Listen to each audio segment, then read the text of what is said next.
going back to the team sport athlete versus individual athlete, how has your self-talk changed? Because obviously HYROX, and I haven't done a HYROX specifically, but I imagine when you go, you're with the dogs.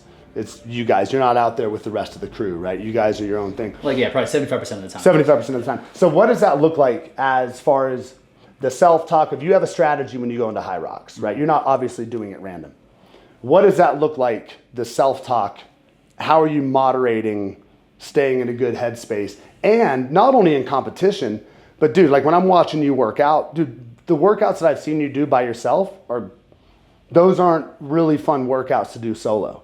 So what does your self-talk look like? How are you staying and making sure you're putting in maximum effort and maximum intention into both competition and in training, especially when it's so easy to beat yourself up when you're fatigued and tired and newborn? Like, what does that look like? Yeah, I mean, we can just keep beating this down. It's like, it's process for both, really. Like in training in particular, right? It's like it's process progression. Last time I did this, so the goal is to exceed that. So it's like leading up to this moment of just like where you're going to be a little less comfortable, into the unknown a little bit more. And that's like the whole point of the entire workout, is taking it to this spot. So one, you can get that mental training, that mental taxing, and then like come out and feeling like, oh, okay, I did it. And also that's where the physical adaptations really start popping. When you get into that place, it's a little bit further than you've gone before. From that training, moving that into like the race, it's like, okay, I know what I'm capable of. So if I just execute the way that I can, and then if I do that to a certain point, then I can compete. But like if I come out here and just try to like blow the doors off this thing, like that is not a viable way for me to compete right up front. So it is just process. Like I know what this run's going to be. I know what this sled push can be.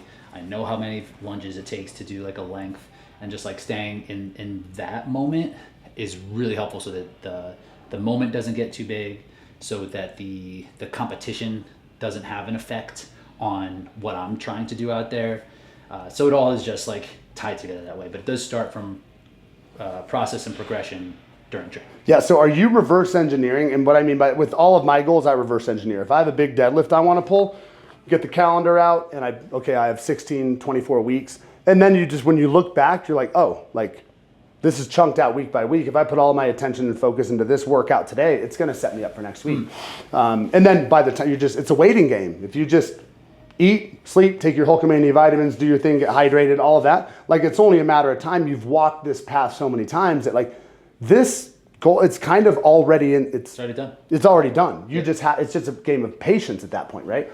So when you approach your HYROX and you're trying to improve your times, are you reverse engineering a time and then chunking that out into, okay, if this is the goal, these are my biggest weaknesses, these are the ones to improve, everything else kind of stays the same because I'm good there. Are you reverse engineering those individual elements?